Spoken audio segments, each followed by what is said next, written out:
Line with us is our old friend Joe Madison, friend of the show. He is the host of the Joe Madison Show, weekdays 6 to 10 a.m. on Sirius XM channel 126. He's a civil and human rights activist. JoeMadison.com, spelled just the way it sounds, is his website, and you can tweet him at Madison Sirius XM. Joe, welcome back to the program. Well, thank you, Tom. Thank you. It's great having you with us. So I'm in New York right now doing the show live from the studios at The Nation magazine. And therefore there's about a second latency, by the way, between us. So if we talk over each other or whatever, that's why. My apologies. There's nothing I can do about it. But here in New York last night, Times Square was so clogged that it basically shut down traffic in the center of town with these protests in support of Robert Mueller. I understand you were in the midst of something very similar in Washington, D.C. Can you tell us about it? Absolutely. The group was at MoveOn.org, and along with probably scores of other organizations that pulled this off, Lafayette Square, which is directly across the street from the White House, was packed. I mean, absolutely packed from corner to corner. You know, you should know this, Tom, that they don't allow demonstrations now in front of the White House. It used to be there on Pennsylvania Avenue. Now they've moved them over to Lafayette Square. But that did not diminish the enthusiasm. And then I was on the phone texting Elijah Cummings, and he then said in the city of Baltimore, there was almost 1,000 people that showed up there.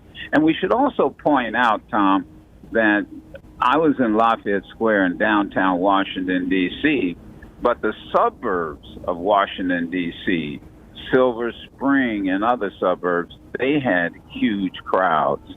So the young people really used the social media, and think about this, pulled it together in less than 12 hours. In less than 12 hours, I interviewed the young man who is the Washington director for MoveOn.org, and he was giving me all the information about how quickly this all came together.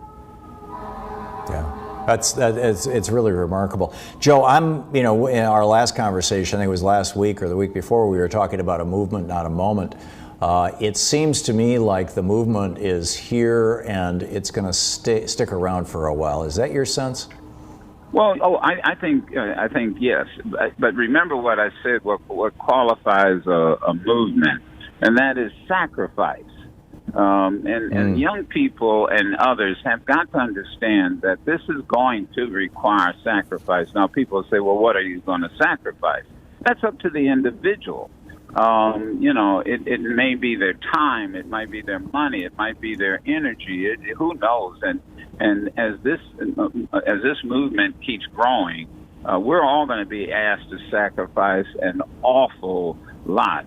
And now what we have to do, all of us, is not allow us to be divided by race and age and I would even say partisanship, because you now have Flake and what is the other senator, his friend, is it Combs, who have introduced bills to protect Mueller, and that bill should come up in the Senate on Tuesday, because they've already filed the bill.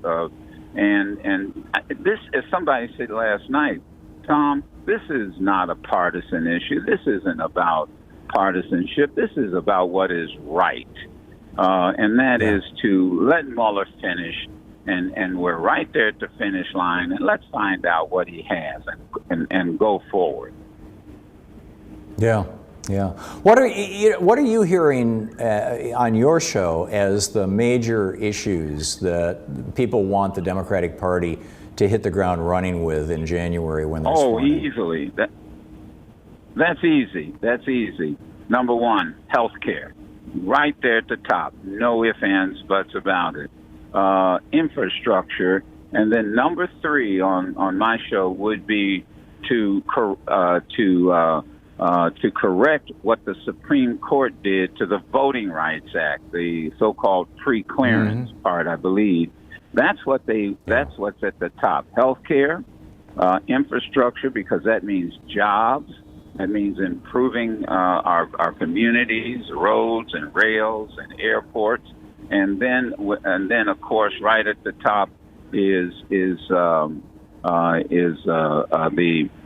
issue of the Voting Rights Act. And when you see what's going on in Florida right now and in Georgia and all these other voter suppression efforts that were put in place, one automatically after the Supreme Court ruled years ago, and then what certainly happened right after President Obama got elected. These suppressive measures went into effect almost immediately, and so I think those are the top issues. John Roberts weirdly wrote that this is a very different America than it was in 1965. And racism is a thing of the past, and therefore we no longer need this legislation that passed the Senate with 99-0, as I recall, unanimous vote or damn near, or maybe it was 98-2. You probably know. Correct me I don't know the exact if I'm wrong figure. here. Yeah, but go ahead. Yeah. It was nearly unanimous.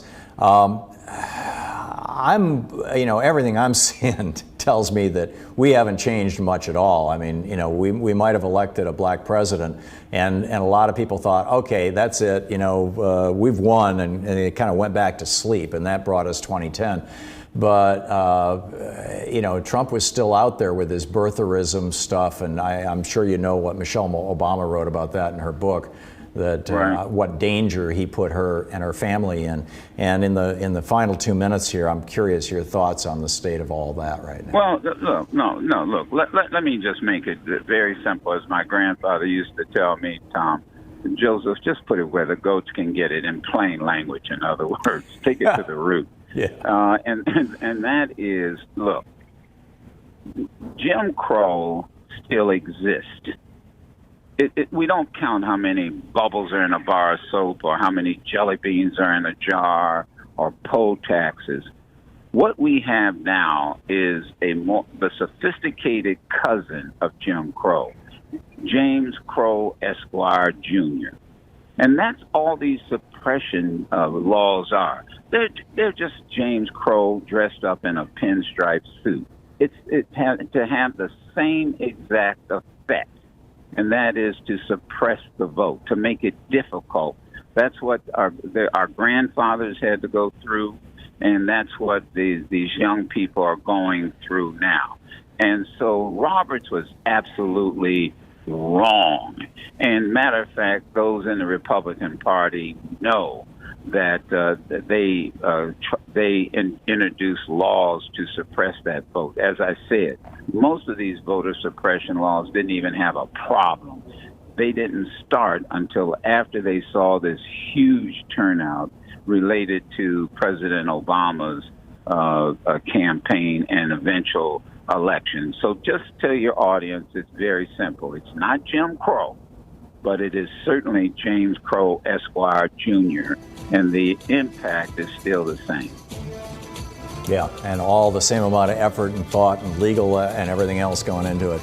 Joe Madison, you can hear his show 6 to 10 a.m. Eastern on SiriusXM channel 126. JoeMadison.com is the website, Madison SiriusXM, the Twitter handle. Thank you, Joe.